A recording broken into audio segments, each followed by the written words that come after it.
Hello, welcome to another episode of UKVersus. Today we're going to talk about any nationals and everything that came up and about from it, as well as other information that's come out over the last course of the week. I am once again joined by Richard Monomer Hater4, and I am Brett, now in Chrome Pendron. So obviously the big thing that happened this weekend was US stats. So we've got that's all of our HLC slots now locked down. Yep.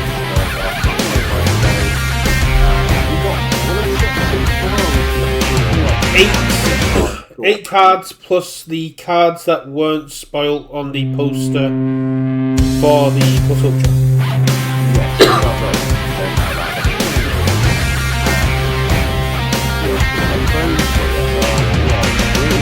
Have like the Chromes SRs and they're still actually like main set cards we haven't had. I'm pretty sure it's just a few commons and uncommons maybe in Ultra that haven't done, but the big news of course was the Chromes. Very interesting character choice, and we have our first villain character Chrome in Dabby and Hawks. Yeah. I mean it makes sense. Yeah. The ones we've got, I mean Hood, like to Endeavour to do Hood as well, like because obviously they're the big arc, but also I guess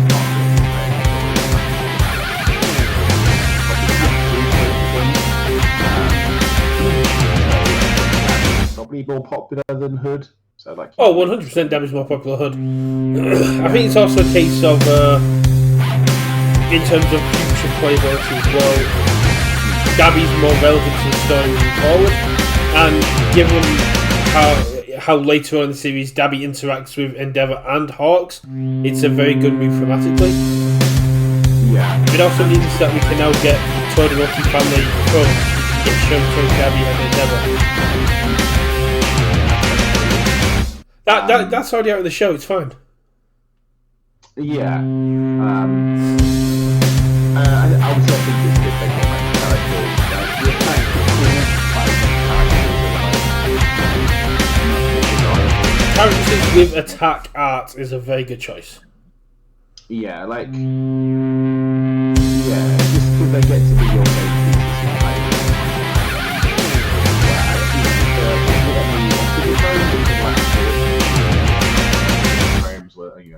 maybe buy them. It's like, they wouldn't have necessarily felt they wanted to do that for like the attacks and just have like a one of that and then like three normals.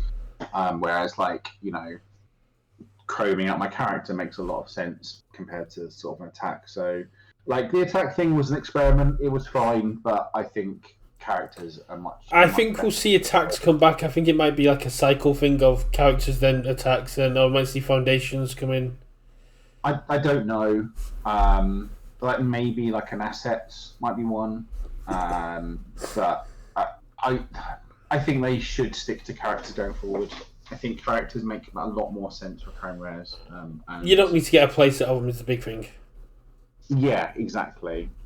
I think cards where, having just that singular copy and be able to have them as a game piece rather than a collectible piece adds a lot of sort of viability to them and desirability to them. Like, I don't know, pick one random Dabby attack from set 6 if that was the Chrome. Like, you'd be much less excited about that than, say, the Dabby card itself. It's also the fact that a Chrome character gets to stay out the entire game, so it's always there. It's always adding additional bling sort of. That's why I think foundations or assets would be better, because you can destroy them, but they're still out. They're still interactable with. Yeah, and you want the cards themselves to be like iconic, right? You want them to be standout cards, and like the attack sort of makes sense because, like, you have things like Cracker, which like the iconic attack of from the set anyway of Amajiki. Yeah, it's one of the best attacks in the set, so that makes sense. Same with rejuvenating Chrome. Which you don't see that many of. It's like when you look through, so many people have pulled the Stagnites and the Schoolyard Smackdowns and the Krakens, but you don't see too many people with the Rejuvenatings. No. Well, if they are, they're not selling them. So there's what, one, two, three, four. So there's 5 different versions of Rejuvenate in Smash, right? You got the standard, you've got the XR, You got the Chrome champion and contender. Champion and Challenger. Yeah. That's pretty. Yeah, that's pretty cool. I mean, I think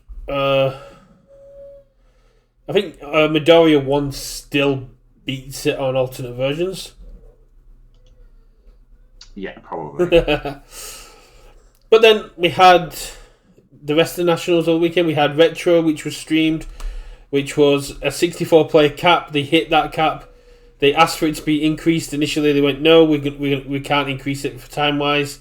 UVS very nicely went, okay, we'll increase it to 128. Immediately sold out the 128 and did a 6-round Retro starting at 3 p.m. It was great to see such a wide variety and spice of cards coming out. Yeah, I mean, like, obviously it would have been a staffing thing, right, and getting enough judges and people to actually run the event, and then it would have been a case of, okay, we've now managed to source that. Let's open up the cap. It's also a time thing because you think starting between 3 and 4, they'd have had to be very strict on the time because ending like 10, 11 o'clock at night is very close to a limit, especially when you're taking part of a con. You don't know when the doors actually close. Yeah. And again, I think you just have to kind of cap it at rounds and then award based on records rather than winners and losers and stuff, which I think is what they did. So, it's all good. People like to play Retro. That's cool. I still have basically no interest in it. But it's so good, though. I was talking to Broberg about it because I played Vega, and Vega was one of the decks that he mained. And I said to my listeners, like, for a box deck, so for like a deck that I made out of a box, he's like, this is really good. I was like, yeah. I just wish I'd picked up some To-Go brothers because that'd helped me out in some matchups. But I had a lot of fun, and with Spotlight and stuff coming, I'm going to try and get a hold of some of the old Yu Yu Hakusho cards because To-Go brothers are cracked. They're so good. Yeah, and that's at least one of those cards where I know what it does, and it's kind of, you just sort of see it on every list. It's like, can I play this card? I do. Good. But going into the other thing that happened on Friday, we had last chance qualifiers, and there was a little bit of, I call it controversy. You just said it just a minor issue, and that was people get the handout codes were not supposed to be transferable, but then you had people on Facebook basically just outright saying, if you don't have a code, come and see me and I will sort you out a code. I have a last chance qualifier code that I've got, and I will give it to you to get into Nats. Now, invites weren't supposed to be passed downable, and when I mentioned it on that, they were basically saying the codes are handed out, and after that, they don't care what happens with it. They just handed out the code. I believe at ours, Sean was manually inputting people to make sure that codes didn't go anywhere. But again, we also had a much smaller event. Yeah, smaller event, a lot easier. Like, on one hand, like, obviously, I don't really care. People, if they qualify, if it meant more people got to play in nationals, that's a good thing. It's just a shame, I guess, that those same rules weren't applied to, say, EU or Oceania, where there might have been people who missed out playing on Nats that would have liked to have done, Yeah, that's what annoys me a little bit, is if someone was in the finals against one of these people, missed out on their Nats invite, and then someone who did not take part in last chance qualifiers was still able to take part in Nats because they were given a invite by someone who already had one. Yeah, I mean, like, for example, in my play group, a bunch of the guys drove up like early on the Friday, and then I drove out with another one of the guys sort of late on Friday because he couldn't get off work early because he works at school. And he was the only one without a qualification spot, so he couldn't hit the LCQs. Yeah. But obviously, the other guys were already in Sheffield, so, if that was an option, they would have happily played the LCQs, tried to get him a code so he could have played on the Saturday. Exactly. And it's what could have happened. Like, I know there's a couple of people that had their flights delayed and that were disappointed they wouldn't be able to take part in LCQs. And the same thing could have happened there. If their friends were there, they jump in the LCQs, I got the code, here's your code, you're into NAS. Yeah. But, I mean, like I say, it's more the fact that it was not applied uniformly as a rule. The fact that people got to play doesn't really concern me. It's just that, well, you know, it's sort of one it's not the playing that bothers me. People with invites playing was always going to be a thing. It's the invite, just being, here's the code, do with it what you want. And I think that's the biggest thing I've seen from people on Discord, on Facebook, on Twitter, have said about the event. They said the event was huge, but it was very poorly managed. They had a lunch break after round 2 because the system crashed. Rounds got delayed because the stream crashed. And because of these delays, they then had to have round 8 and 9 on day 2. You know, technical difficulties happen. I don't think they should have paused it because the stream crashed. I think, especially with an event that size, with the time constraints they have, they should have just cracked on and then reopened the stream when they could. That seems like a poor choice. You know, I understand wanting to stream everything and get the engagement, and that's cool, and you know, that's great. But like, just get the tournament for the people running, for the people that are there and people that have travelled and put in the time. You know. You know, in theory, they should be like first priority. Obviously, you know, I don't know in terms of like organisation constraints, anything they had effectively placed on them by the sort of venue and SCG con themselves. So, like, you know, it's hard to sort of, you know, and obviously, you know, we didn't experience it ourselves. Yeah. It's hard to kind of necessarily read in too much. But yeah, I think. Yeah, I did hear a lot of rumblings about poor organisation, that sort of thing, and I think it might just be a bit of a practice thing. You know, I don't know whether it was UVS Games running it directly, whether there was a local tournament organiser that was sort of screwing up effectively. I don't know. So I believe UVS was there directly because like Levi was there, Guile was there, Matt was there. Yeah, but I don't know whether they were effectively TOing it, right? When they just had a presence and they also had their own booth, but whether they were directly TOing it, I don't know. Okay, I get what you mean. But yeah, speaking of UVS, they had demos on site, they had products on site, they had gunslinging on site. I believe the Chaco and Toga decks for people to yes, see. And we've discovered a misprint within Toga from that as well, which I'm looking forward to seeing. But yeah, speaking to one of the people that was demoing, they said... Like, you know, they went sort of 2 or 3 sets with basically nothing. Like, obviously, there was a bunch in set 1, and it's like that set 1, you can sort of understand it. But it's strange that we're now getting, like, you know, Punch of Slam and that one, and then, like, you know, the 2 from Momentum. Yeah, and then, like, the Dabby Foundation, where the unique isn't, like, blue or whatever, you know, the kind of, you know, the weird texting and stuff like that. Yeah, and I think there was on one of the chromes they showed for the HLC, there was some sort of a typo or a mistake. Everyone's been asked very kindly to pretend that article didn't exist, so let's not touch that one. Okay. Yeah, so that must have been a fever dream of mine. Yeah, I have no idea about that. Yeah. HLC news is coming soon. Yeah, so I don't know whether, like, you know, they've had a change in printers or manufacturers or something's gone weird. I do know more stuff's being printed stateside now. It used to be that everything was done in Japan, then distributed from there. But I think that's not even a printing thing. That's a QC thing within terms of sending the print sheets, right? And it comes internally. So I don't know whether that's sort of whether that process has changed or what have you.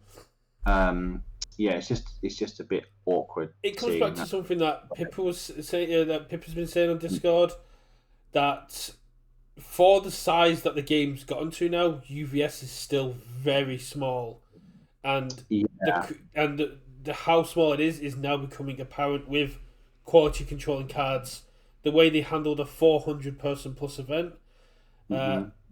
We can't really testify because we're not there. We can only go with what the community reaction has been. We don't know what it's like inside the 4 walls of UVS HQ, you know? Are they all kind of running around like blue-ass flies and trying to do 17 jobs at once, and actually they just need to recruit 20 more people? Like none of us know. You also got to think how tired they're going to have been, because they went from especially when you take into account Levi, Matt, and a few of the other commentators, because they had Vegas hourly straight into EU Nationals. Then, as Matt's coming back from our Nationals, Tim heads out to the Oceanic Nationals. And then straight after Oceanic Nationals, they've got to go to Texas for NA Nationals. That's a very busy month. And yeah, but in theory, these print sheets for Jetburn would have been sent to manufacturers months ago. I'm more on about like the way NA Nationals went down, being the last event and being the biggest as well. Yeah. Again, it just depends who is effectively TOing it and who is managing it, right? We don't know. But I did hear from the people demoing and gunslinging that there was a lot of the other events, like the Magic events and the other events going on. They're coming over, taking demos, buying product. So we could see the NA scene growing even bigger. And that was kind of, I think when it was announced at SCGCon, that was one of the big things and the big hopes that this would, be a big opportunity to get the game out there.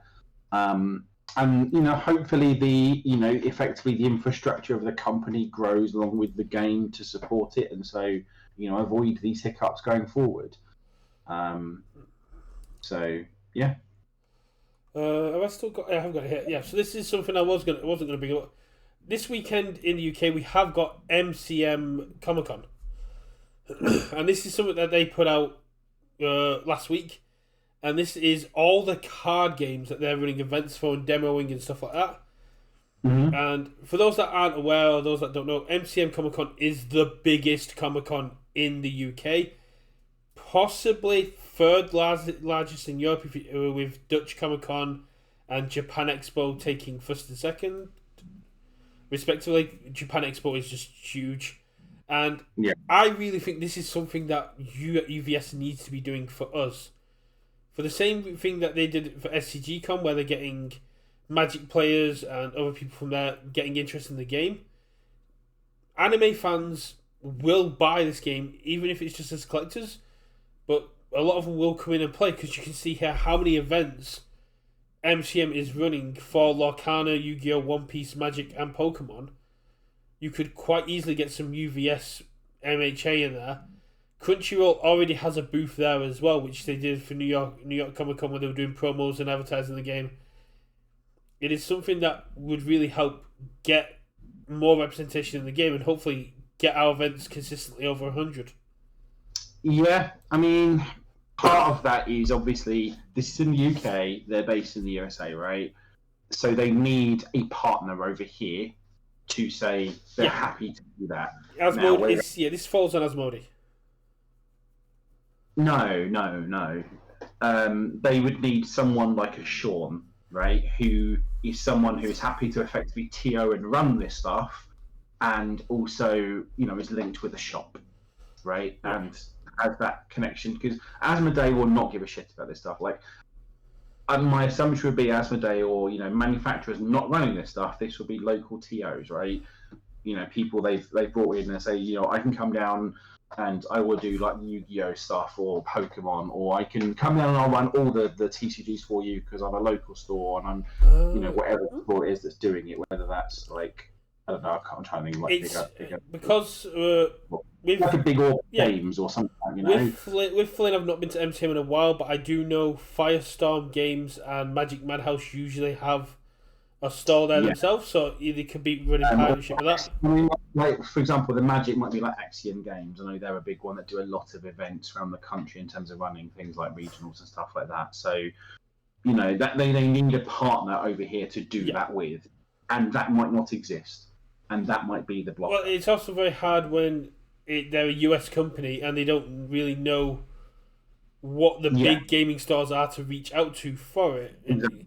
Like the only one that really sort of is a big player in terms of like tournament organisation is Patriot, right? Because of Sean. Well, for UVS, you could also reach out to Fanboy Free in Manchester, which is a big store.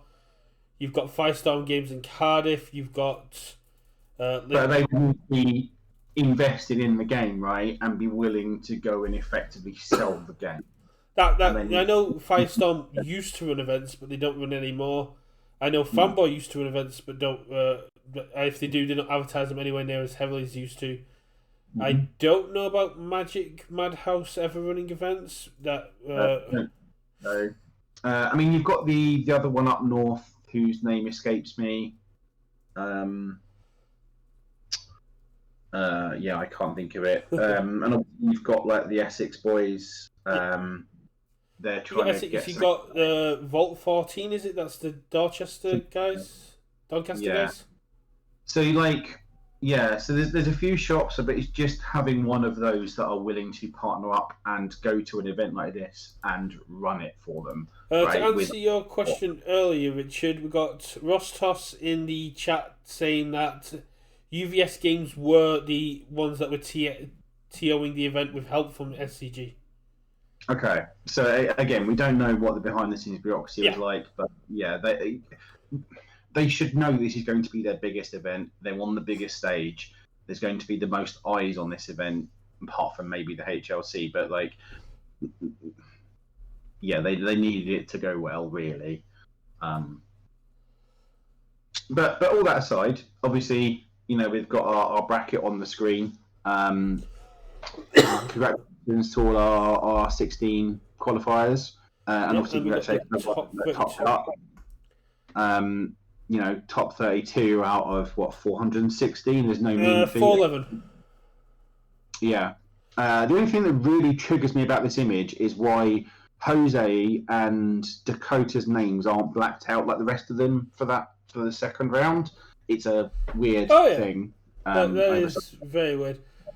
For me, I love the fact that in all three nationals we've had one character come out of absolutely nowhere that nobody expected to top, and in every single one it's got wilder every single time, because we had All Might 7 and they've all been Chaos.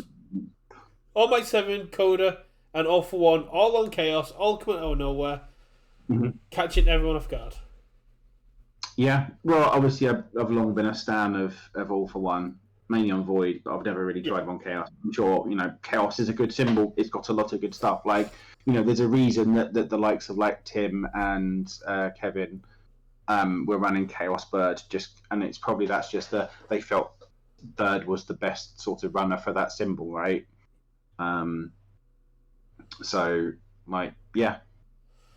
did ask Tim on Discord if he could, in hindsight, if he would have wanted to take a different deck. He was like, knowing my exact matchups, maybe, but how the event ran, he basically said that he just changed a couple of cards, but the deck was the most optimal way to get to the tops. Yeah, and that's fair. That was sort of my theory on Bird, right? I felt like I probably had a reasonable matchup going into Overhaul and Mirio, just because I can punch him in the face really quickly. Yeah. And it's just happened that, sometimes, and the issue with Bird, probably even more so than with Fire than Chaos, was it's just sometimes craps out, right? Sometimes you flip the top 5 twice and you don't get something, and then you're just like, well, I guess I die. My favourite moment on stream was watching Tim Keefe in I think round 2 or 3, just playing against, I think it was a Jiro, and the Jiro had Lethal in hand, but Tim had such good body language and such confidence in the way he was presenting himself. His opponent didn't go for the kill. Tim breakered his opponent's mind with how he was how he was standing, and commentators couldn't believe it either. He sort of got his opponent in a position where Tim had won the mental game. Yeah, so, that's part of this game, right? It's all about understanding. A big part of it is obviously managing your risk, but also a lot of it is playing that game state and playing your opponent. What do I think they have? What do I think I can do? Yeah. Do I think they've got the block? What happens if they do? What happens if they don't? It's a lot of those things, and if you can get that kind of mental edge in your opponent, that's a thing, right? Yeah. And also, anyone sitting down opposite Tim Keefe, they're going to be a little bit like intimidated, That's right? the next thing I was going to say. Because I can't.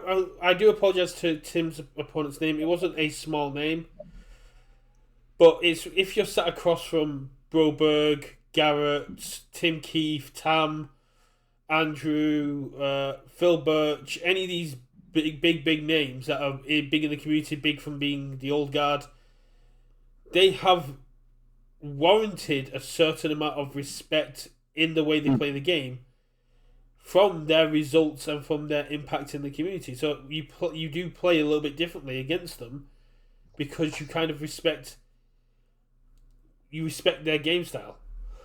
Yeah. We've got Carson in the chat. Yeah, welcome, Carson, and congratulations on an excellent result, even though probably not quite the one you were hoping for, but second is still an amazing result.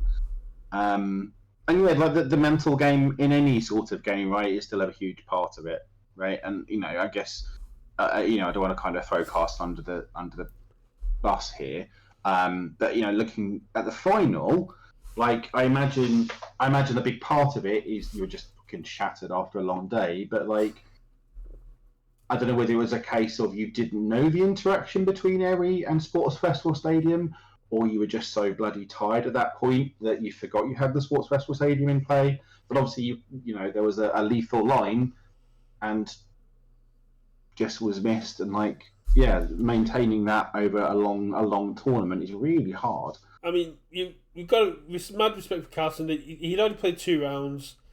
Yeah. Goes into Top Cut with just 100 card water deck and immediately faces arguably the best Nomu player in the country. Plays a 2-hour game, 2-hour minimum game against Nomu, manages to get the win, then immediately goes into another Nomu game. Yeah. Water's probably reasonable against Nomu in general, I think, right? Because Nomu isn't going to be flinging 17 attacks at you in a turn, right? No. And Water's just very good at blocking things, and blocking things is what you need to do against Nomu. So, although, yes, you have 2 health as Shoto, I haven't looked at Carson's list because the list aren't up yet. I didn't really watch any of day 2, but what I saw of day 1, but what I saw of day 2, and I did watch pretty much most of it, at least top 8 onwards. Carson was very happy to block everything all day long. It was 2 things. During that turn, I didn't even realise Eri was out and completely missed it. But midway through the turn, I realised it was out but didn't know the interaction with Stadium. So I thought I couldn't kill him, but yeah, I was too exhausted. Yeah, no, it's the same thing as my top 4 game where I went into deadlock, didn't even realise I did it. By that point, you're just exhausted. Yeah, again, exhaustion with interactions where until someone points out to you, you don't necessarily realise that's how that works. I didn't until someone pointed it out to me, so... But yeah, I've not seen Carson's list, but Water has got very good mid-blocks with things like... He's got very good defense, right? Yeah, he's got Ice Storm, he's got Shuffle Uppercut, and with decks like Nomu being mainly mids, that is a very good defense. He's got breakers on highs. Breakers on highs. Does he have breaker lows? I don't know off the top of my head. I don't think so. Yes, but not good ones. Yeah, probably not when you're playing, but you've got reasonable low blocks on Water.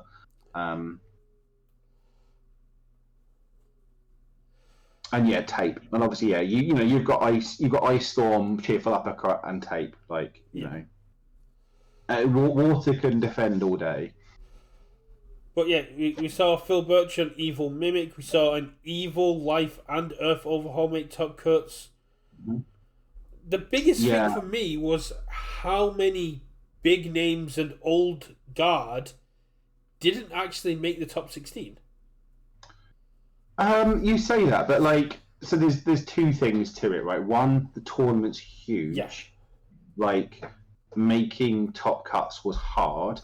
A lot of them were sat at 6-3, right? Most, the likes of Tam and Andrew and Tim and stuff like that, they were just sat at 6-3 and just didn't quite make it. Making top 32 out of a 411 tournament like to an extent, it doesn't matter how good you are. Like you need a bit of luck as well, especially over a 9-round tournament. Yeah, and sometimes you don't get there, right? Sometimes like variance defeats you. Sometimes you just win, lose some matches. But like, yeah, it's Yeah, no, because when I was looking through the list, like for day 2, I was surprised Broberg had dropped. I couldn't believe Garrett hadn't made it. Tim Keefe was so close to making it. It was like you said. Unfortunately, it didn't side run, but it just means that the last chance qualifiers are going to be stacked with names, and we have got we've got Jose, Daniel Nelson, and Corey, and Travis Tangerman, who are coming back for the HLC. yeah. I think this is first 4. Did Jose go doing that HLC? Yeah, I was at HLC. Yes, we got 4. I think it's just those 4 that are coming back. Yeah, Cody didn't quite make it, did he? Cody on Recovery Girl didn't make it out of 32. Nate DeWalt didn't make it out of 32. Yeah. And I'm pretty sure that was it on returners because there was only 6. Yeah. It wasn't quite the Toombs family dream. Only one of them made it, but obviously congratulations to David for getting there. I mean, David had a hell of a run. King of Swiss moving in and essentially didn't drop a game, even going up against joint best player in the game at the minute, Jose Narono, on one of the best characters in the game. Yeah.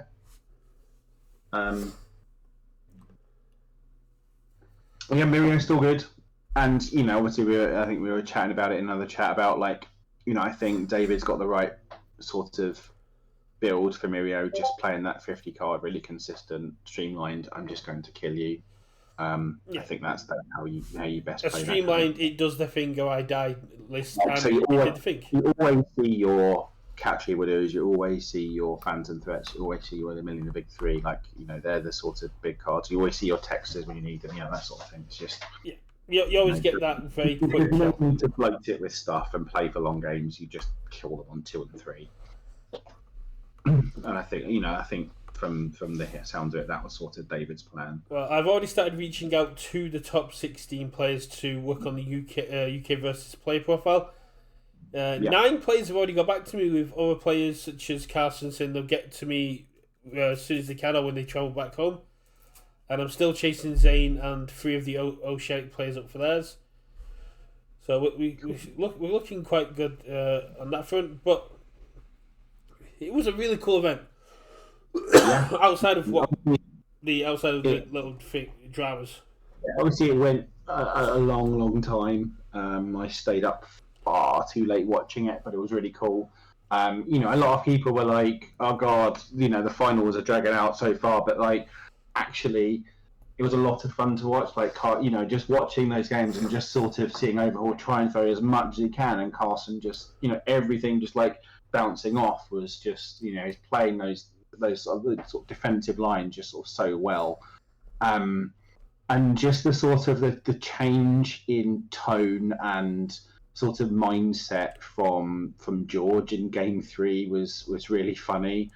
Like, they've had these 2 games where they've just gone into like, they're both built to like 20, 30 or whatever, and they're just, one of them's trying to sculpt for a winning line. And then game 3, George just opened his hands and just like, right, I'm done now. Bam, bam, bam, bam, bam, bam, bam, and like even like that early in the game when Carson's probably, I guess, it is most kind of vulnerable, still almost sort of defended him, and he just had enough gas to get over the line. And they were like really fun games. Like, it was a lot of back and forth and a lot of just sort of poking and sort of trying out their defenses and sort of building and just like, no, I've got 3 attacks. That isn't enough. Build 2 parts, kind of thing. And just seeing those sort of 2 sort of defenses pan out. Like, I think certainly the long game favoured Carson. Certainly from what I could tell. But Overhaul also doesn't really hate going into long game, right? Especially the life one.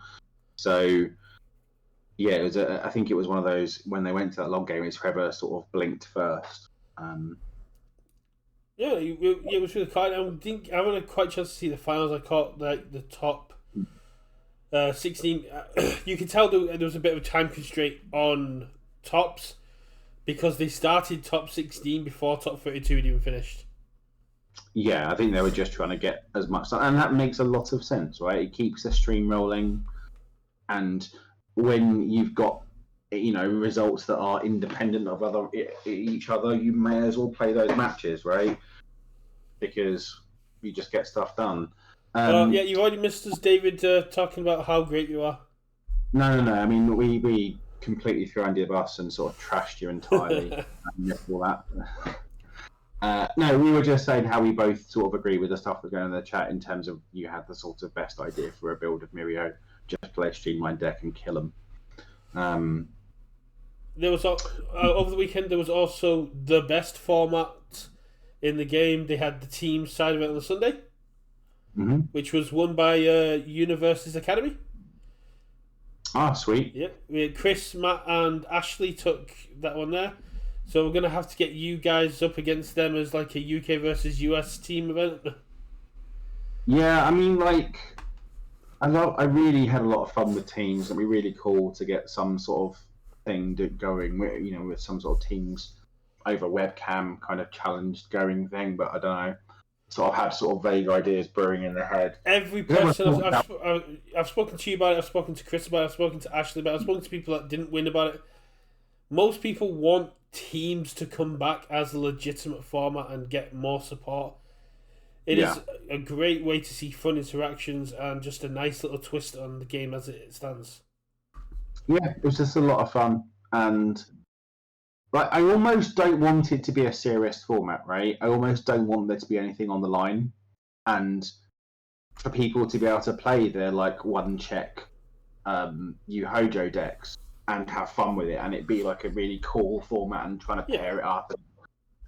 And not just be like, okay, so I'm on Life Overhaul, I'm on Evil Overhaul, and I'm on Good Mirio kind of thing, just boring shit. Do you think do you think making a MHA Spotlight team nationals would sort of like ruin the fun in the format? Maybe a bit. I don't know, because obviously, when I played it on the Sunday at Nationals, I did want to win, and our team was certainly trying to win, and everyone was trying to win, but no one was kind of being super sweaty with it. I wonder whether the format is still as fun when people are being super sweaty, or whether it's just like the same as just playing a normal sweaty event, right? It was just sort of a really nice change of pace, I found. But yeah. Well, from what I've been told of the old teams nationals, it was a one-day event, and it was a lot more relaxed and chill. It was sort of like a great way to warm up and a great lead-in to nationals. Sort of the way that we had retro this time. Because I was talking to Broberg about it, I was like saying, retro on the Friday was a great lead-in to nationals because staring down a maximum overhaul isn't as scary when the day before you were facing down an attack which essentially had infinite speed and infinite damage. Oh, well, like a twisting, basically, the silly twisting combo decks kind of thing. It's the deck that Mike made for Liam, and basically you discard top card of your deck, and it gets +1 speed, +1 damage, and it because of an effect on a foundation, you can infinitely loop it. Right. Okay. So as long as he has cards in his deck, he can keep giving it speed and damage, and yeah. Once you face stuff like that, a maximum overhaul does not feel anywhere near as threatening. No. Yeah, I mean, I just want to try playing more team stuff. It'd be cool. Speaking of weird formats, this Thursday, our locals are doing we did a rubbish character draft where we all kind of put in 2 bad characters into a hat, and then drew one at random, and then we've all got to build a deck with terrible character. We're not allowed to sideboard them out, and we just have to try and play that on our locals on Thursday. I have backdraft, so I've got to build one race for Thursday. It's okay. I didn't get Gunhead, who I think is legitimately the worst character in the game. I would love to try the Old Dogs New Tricks format, which is where you get... I can't remember who it was saying they tried it up north somewhere where that was. It might be Scottish. Squire and Apple. Oh, Squire and Apple. Yeah, that was it. Yeah, it just sounds like a really cool idea because it means you can just kind of. For those in chat that don't know what it is, it's where you can pick any character from the Jasco UVS era, but you just use MHA cards. So you could play Spike or Vicious or Scorpion, Sub-Zero, Ken, and you play them using MHA cards. Yeah. That means you can sort of dip into that kind of retro role without having to go out and get your bangs and Toguro Brothers and all the other nonsense. And you just kind of, okay, this character sounds cool, and you just need to get one copy of that character. Exactly. So like a good way to what one version of the character maybe sometimes, but yeah. Oh, Sketch, yeah, it's a load of fun. From what I've heard, you can make some very silly stuff. Yeah, I think that's what. Like I think Chris Smith's obviously got that coming up at his locals, isn't he? Yeah, Chris Smith has come up, and George Zhang, who won the event, is one of Christmas locals. He plays at Borhat. He has a lovely Star Championship Nezu with the bar, laughing, drinking tea. But yeah. So I've got that coming up. So I build backdraft. Probably just play all the kind of tongue whip.deck type stuff, but it might be fun. I can't remember what other characters we've got between us. I think someone's got Ojiro 1. Ojiro 1 isn't bad though. No, this is part of the problem. Is half the because they're newer players. They don't necessarily know what characters are actually bad. I think someone's got Catch Pixie my Bulb. unstoppable reciprocal burst. GG. Yeah, I think someone's got Pixie Bob. Oh my god.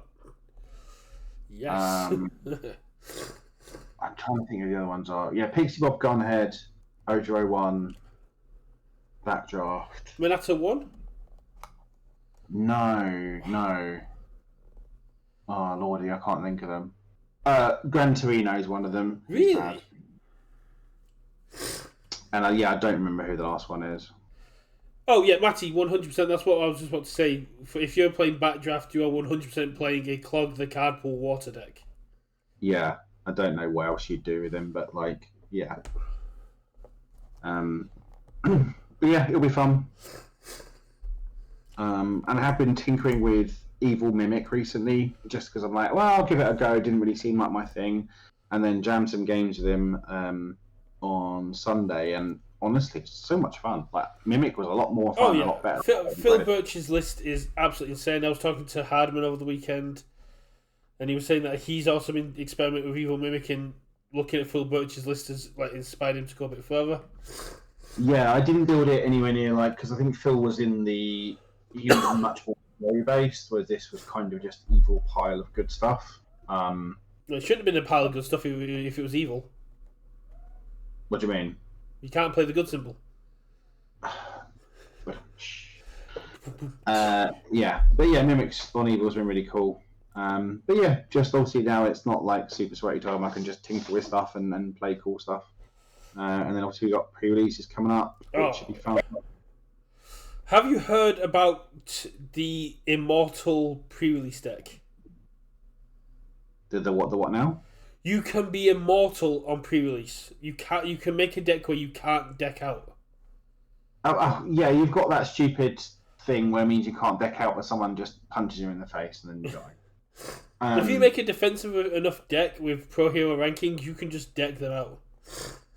I mean, you can, sure.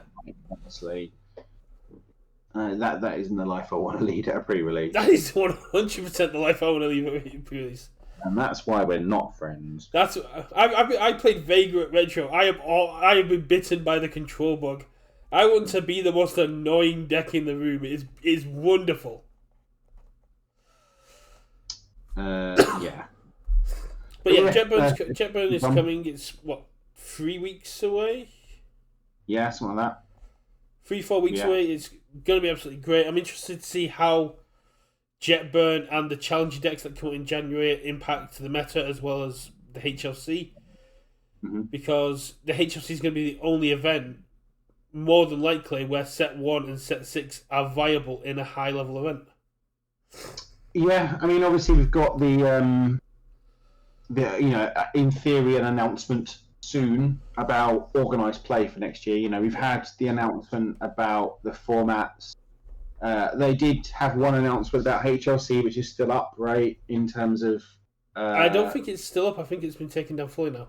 Oh, all of it. Okay, I thought only one of the pages had been taken down. Okay, so that's obviously there was another fever dream.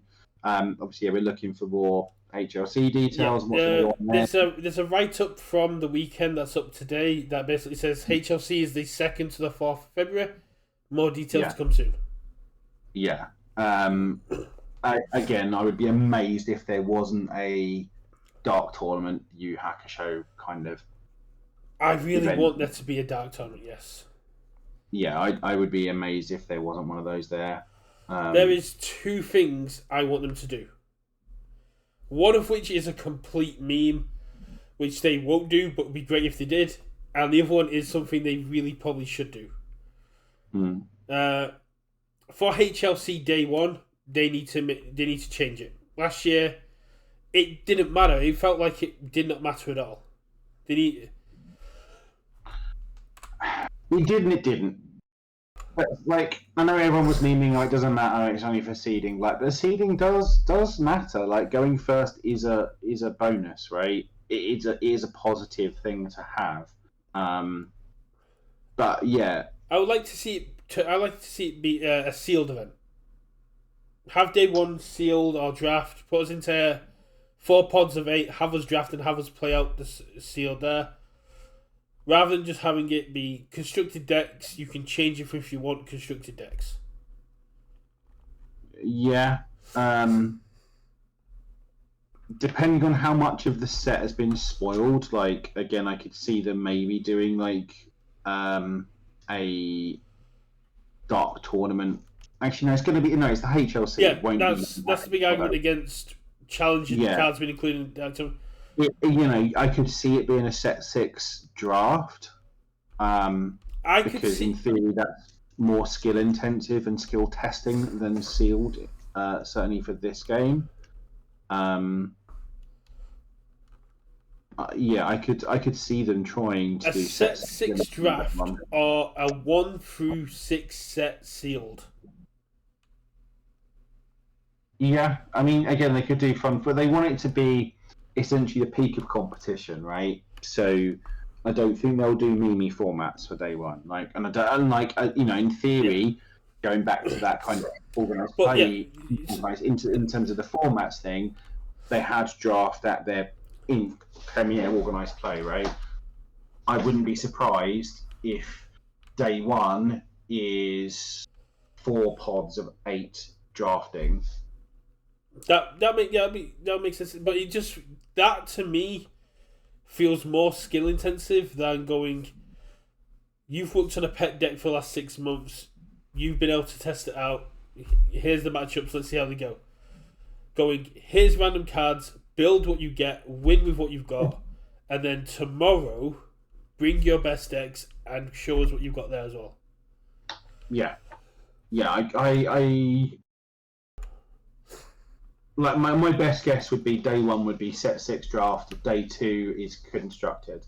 Effectively a matrix spotlight constructed. In an ideal world, that's what it'd be. That was my serious suggestion. Day 1 needs to not be constructed. It needs to be something something different than just constructing, because it's not great.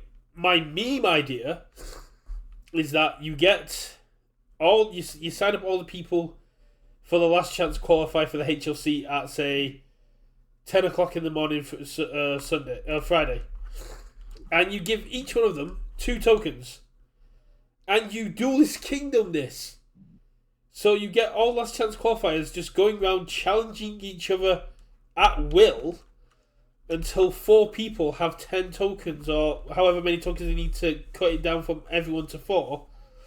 But then you throw in the staff and the HLC people have already got their invites as headhunters going in there challenging people to take tokens off them. So if there's someone, say, Hardiman goes, and I'm worried about going up against Hardiman. I go and challenge Hardiman and go, yeah, I'm going to try and take your tokens off you so you can't beat me tomorrow. So although it sounds fun in theory, it'll be an organisational nightmare and the sort of thing that could lead to actual fighting. Oh yeah, Hardiman's already said if I try and gatekeep at the HLC, he's going to make sure I don't make it back. Yeah, like, it could be a case that will lead to someone actually punching someone in the face. Well, they allow gatekeeping at Nationals, so why not allow gatekeeping at HLC? Again, they won't. You'll be doing it. That'll be like media day or something. I don't know. As someone pointed out, it's going to be very hard to gatekeep the HLC Glass Crunch qualifiers if the people in there are Tim Keith, Broberg, Chris Smith. Them actually want to make the trip down, right? Like, I know we've heard that Andrew is considering that. To Florida, right? So. I also love how everyone's initial reaction, well, majority of people's initial reaction has been, Florida.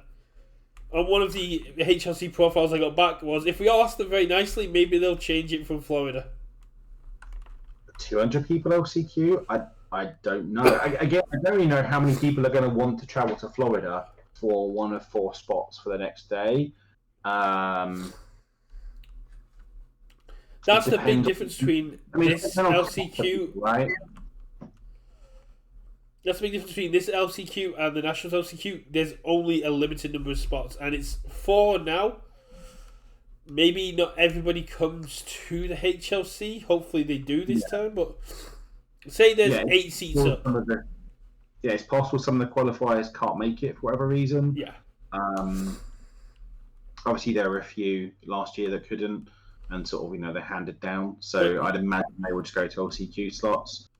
I don't know how big the LCQ is likely to be. I don't know how many people are actually going to travel for it. How many people I could see it being in the 100 to 200 range. Like, we still had, even without LCQs, right? Last year, yeah. Like, there was still plenty of people there just for the like the Set 5 premiere and the side events. Yeah, I was about to say, do we know how many people were there for the Set 5 premiere?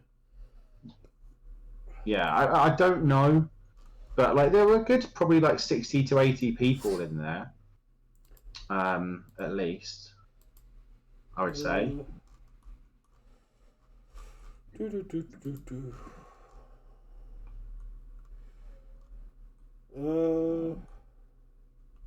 Yeah, I think 142. 142. So if you take out the 32 people that were already qualified for the HLC, yeah, you're talking 110. Well, not everybody took part. Say, call 110.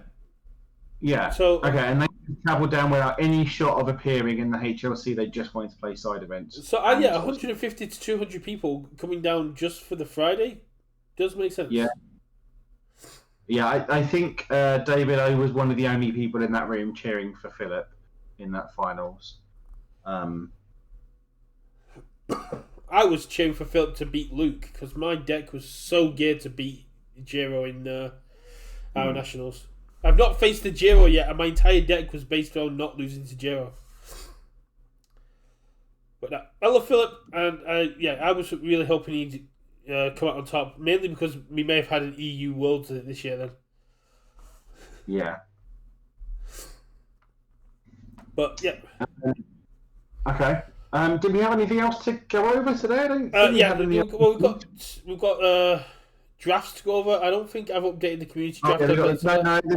The draft that we can skip that. Don't talk about that ever. But the other thing I wanted to go over was the thing I shared with you earlier. If you're okay to that. Are you talking about the video? The shuffling, yeah. No, let's not. Okay. No. So there was some shuffling that I spotted over the weekend that our resident shuffle expert I wanted to analyse, but it's entitled to which if he wants to do that. And he said, yeah. So let's go to the Nationals draft. And to not be vague booking, there was some shuffling on stream that, in the abstract, looks fishy. right? I'm not going to say who, and it might be completely innocent, but there is enough about it that it like pricks the ears up. But I don't feel confident enough to sort of effectively call that person out and say you're a fucking cheat, right? Given who it was and given who their opponent was, if there was something Again, dodgy going on, context is I'm irrelevant. not going to get, but yeah, given who it was and who their opponent was, given if there was something dodgy, it would have 100% get called out. But I saw the shuffling, was like, that's really weird. So I took a recording of it and I wanted to go to Richard, who loves to go on his rants about randomization of decks. I was like, what do you think of this? Shuffle Things is one of the oldest games in the book, right? In terms of like cheats, and it looked dodgy, but I'm not confident enough to say there was cheating going on there, so I don't want to throw anyone under the bus or anything like that. So, from NA, the draft was rubbish. We can stop talking about it. What do you mean? Adam got 4 points coming in, which is David jumped up with his first double-digit score of 14. Charles got 8 points. This is the first one where everybody got points on the board. Charles got 8 points. Andrew got 4. Tam got 5. Jacob walked away with 8. Richard got 14, same as David. Tam got himself a lovely 5. And Keenan walked away with 4, which means, unfortunately, Tim comes last in the draft with 5 points. Then we've got... Yeah, I mean, that's obviously everyone just abandoning ship on Rapper to an extent, right? I don't think he got any points from Rapper. Tim did a lot of research, but unfortunately people sort of like shifted off it. Then we got Adam on 11 points. That Nomu did a lot of work for him, which he took away from Jacob, but he missed out not picking Overhaul first. Yeah. David, and then we got Keenan coming in on 14 points, followed by Jacob and Andrew both on 17 points. Tam just ahead. Andrew not being higher is weird, right? I mean, obviously he didn't get anything in Oceania, and then only 4th from this event. Like, I think you've expected Giro to have done better in an A, but maybe again, everyone was prepared for her.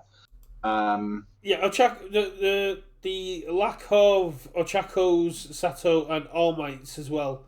Nobody bringing One Punch into a momentum heavy deck is a bit weird, but maybe people are just so expectant for it now. I think everyone's got evading copies on their board for Mirio, right? So I think it's been hated out of the format.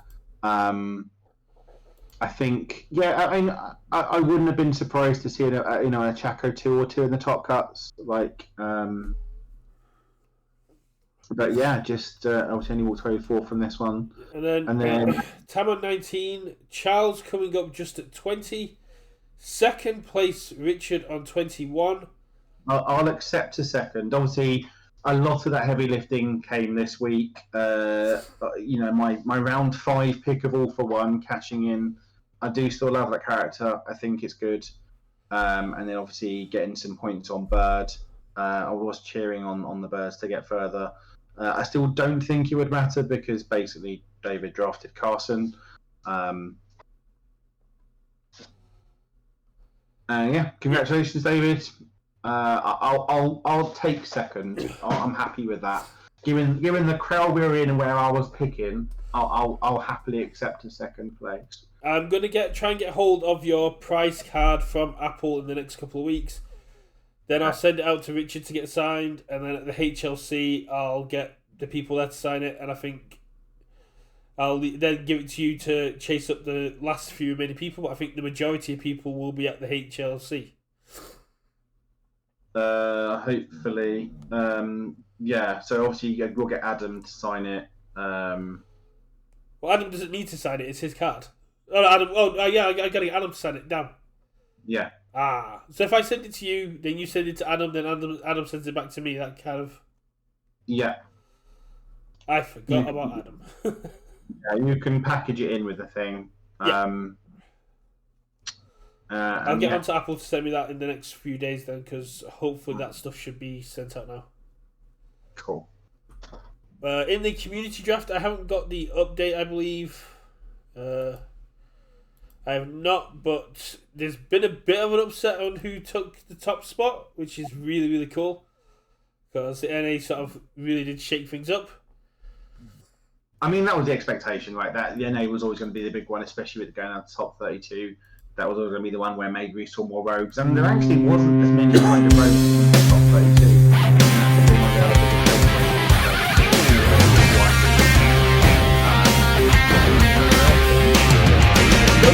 And 100% Shoto was a rogue deck. No, it's not. Like Carson's had success with that. That's not, you know. Okay. It did Carson turn up and, you know, want to play that day effectively, right? So and he was going to do well with it. He's obviously had success previously. He's obviously top cut with it previously. Did he win an already with it? So just because Carson showed up with it does not mean it isn't a rogue deck. Me turning up to an event last year with Dabby and it topping does not mean Dabby was not a rogue deck. One person having success with it does not take it into the meta. But again, that was part of, like, you know, those lower draft picks. You were drafting sort of people rather than characters, right? Yeah. And it was, and that was part, and also, like, you know, I think it was certainly on David's radar for playing at the event, right? That was part of the reason why he actually drafted Showcase. Like, well, I might actually play this character. So, and yeah, Carson's obviously had plenty of success with it previously. So I wouldn't say rogue. It's just like it's an underrepresented character, but not him getting in there isn't an unexpected, isn't like a big shocker, right? The character is a shocker. Who's piloting it is not. A Mineta 2, I suppose. Mimic getting there seems good. Mineta 2 has always been good. Yeah, but again, there's sort of not seen a lot of play, right? We had All Might 3 finally actually got me points. Yeah, I guess maybe it has just fallen out of favour. The biggest shock for me in Oceanic and Nationals is nobody else playing Midnight. And I put some on my personal Facebook about like, maybe it's just because they look at Eraserhead and like Eraserhead does it better. But maybe I had a lot of fun with Midnight, and when I looked at mine and like Liam's lists and stuff like that, the way we built was very different because our characters interacted different.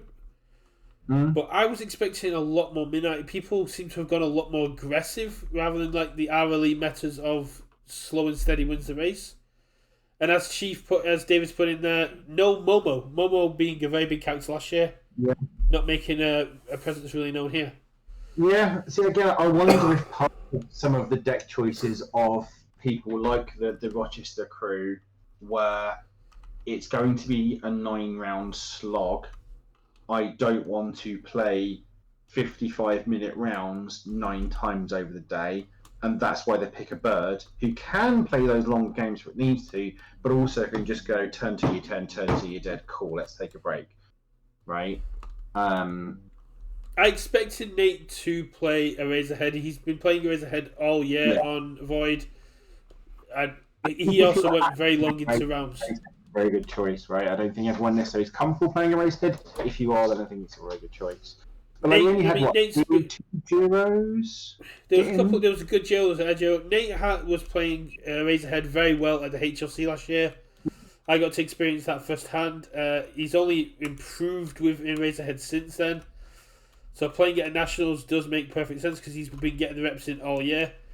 I don't think changing to Midnight would have really had any kind of impact on where he finished.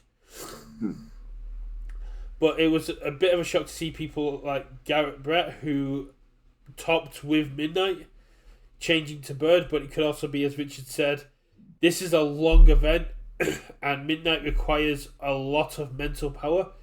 Going 7 rounds and then another 7 rounds. Well, you know, virtually every character has like turn 2 capabilities when they draw the hand, right? Maybe not if you're a recovery girl, but like every character can just, oops, I drew the hand you did on turn 2. Yeah. But Tokiyami does that better and more often than most other characters. Tied with Jiro, I'd say. I'd say Jiro's more turn 3. Jiro can consistently kill from 3 foundations. Tokiyami does struggle a little bit more from that aspect. No. Tokiyami can easily kill on 3. He can kill, but it's more reliant on you getting your summoned dark shadows. Jiro just needs the right attacks.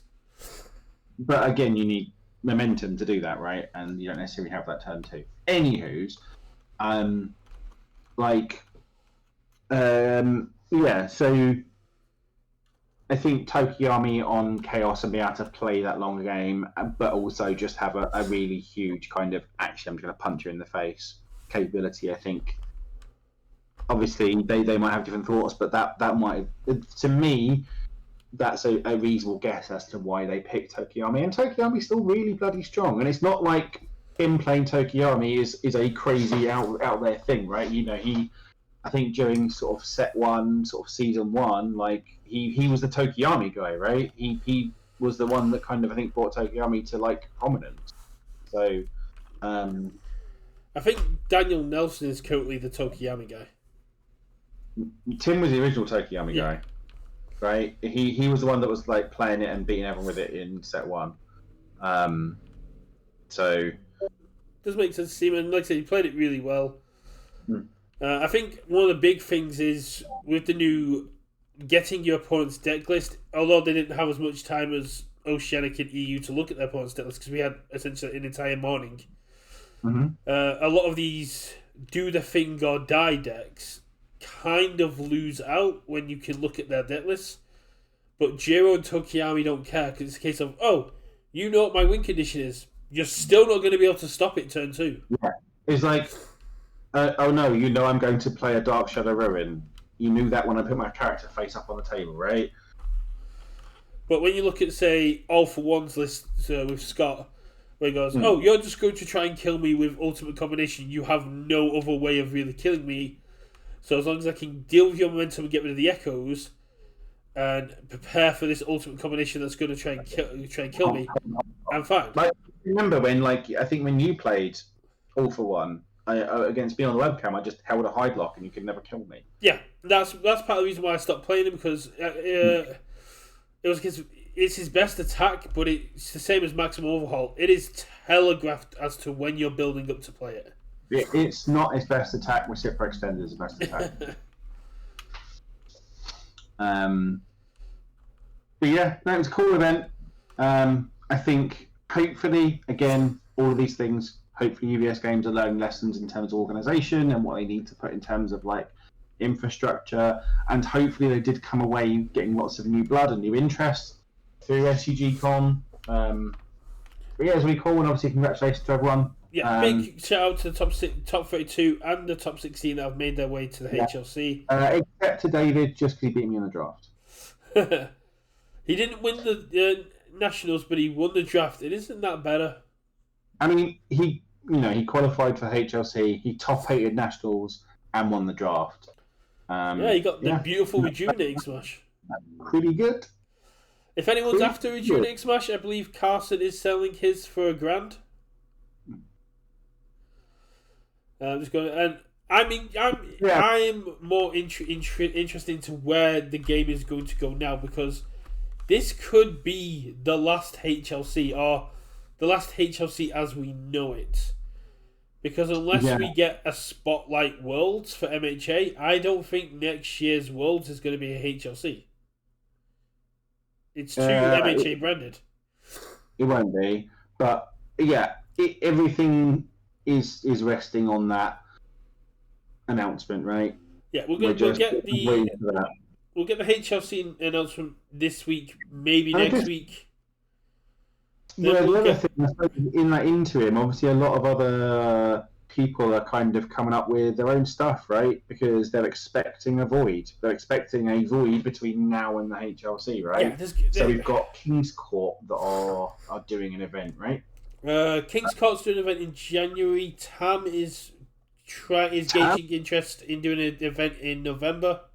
Well, I think obviously there's some stuff on Discord, so I think obviously people watching on YouTube, not really very helpful, but people watching live, obviously check out Board State later, because I think they've got an announcement. It's about 2-3 hours away on Tam's channel. I know David was saying that he's working on an event as well.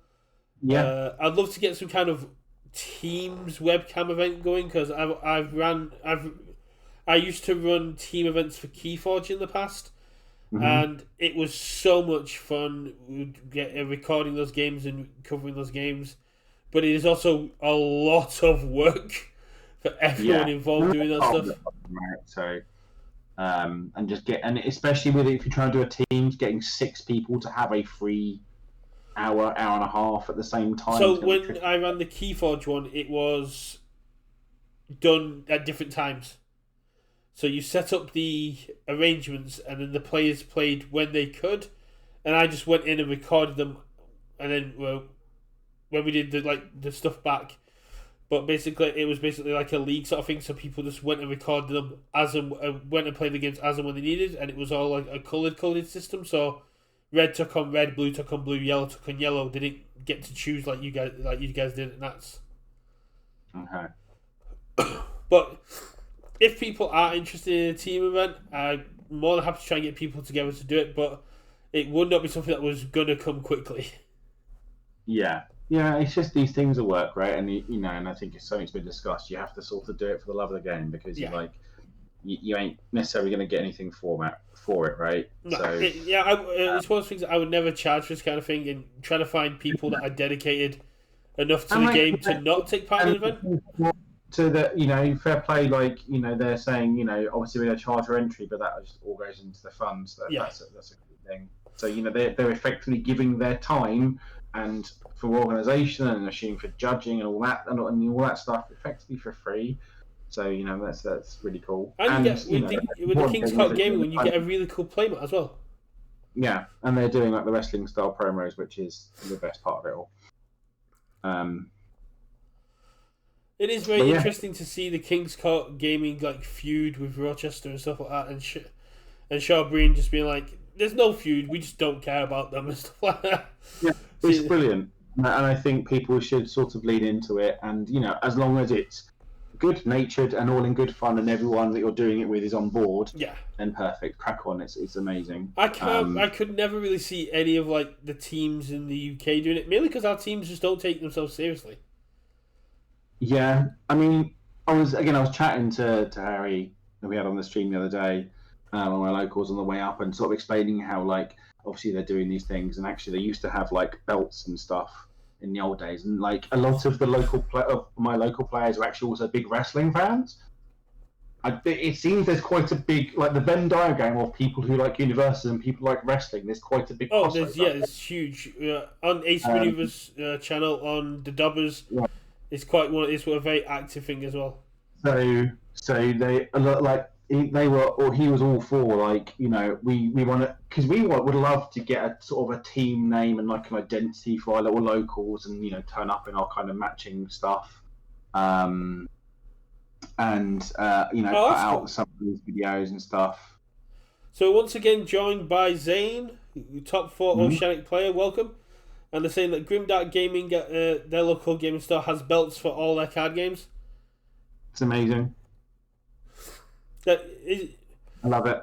That would be really cool to sort of have essentially a travelling belt. So you within the UK, you have a person that's standard champion, and when they lose, they have to hand the belt over to somebody else.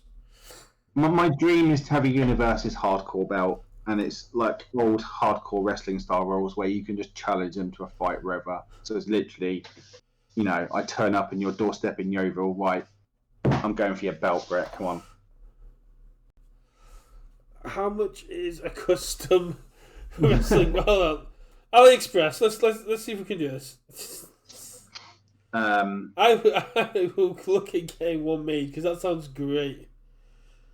Yeah, the old hardcore wrestling stuff was literally, obviously, they would just fight wherever, and it was as long as they can get a ref, they could challenge for the belt with hardcore rules. But yeah, that whole kind of pageantry and drama and nonsense is fun, and that's why people watch wrestling. Right? They don't care about the actual physicality of it; it's all the nonsense. But yeah. Yeah, that'd be cool. You can get wrestling belts. I can't find one you can customize though. I'm sure there must be someone on Etsy you can get to do it or something, 100% you probably can. I'm probably just like... And now it's taking me to Spider-Man outfits, which is not what I want. Okay. Well, I think we'll probably wrap it up there. Yeah, this one's going to be a little bit shorter. Also, because I'm knackered. It's half term. We're both absolutely knackered because we're having to look after kids as well as everything else we usually do in the week. No. For me, it's more that I've stayed up till God knows when in the morning watching UKVersus, and I'm old, and it takes me a long while to recover. I stayed up till midnight yesterday working on HLC profiles. Passed out in bed. Didn't fall asleep. Passed out in bed. Woke up at 6 o'clock in the morning to my brain going, "Now you can finish them." I was like, "No, I want to sleep." "No, you've got to go finish those profiles." But yeah, so thanks everyone in chat for joining us. Obviously, if you're watching this on YouTube, thanks for watching. Do all the algorithm things, like, subscribe, comment, really help the channel. Thank you very much.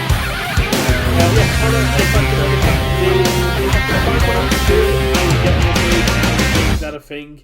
Because that sounds great, just watching this hardcore belt making its way around the UK and watching people turn to provisionals and RMs. And we can make a little section on here, like, where is the belt now?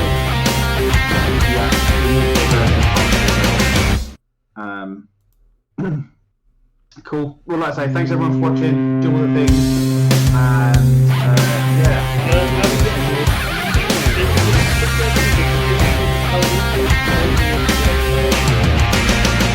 probably Sunday. We'll do Sunday and how about I'll see if we can get some people on to talk about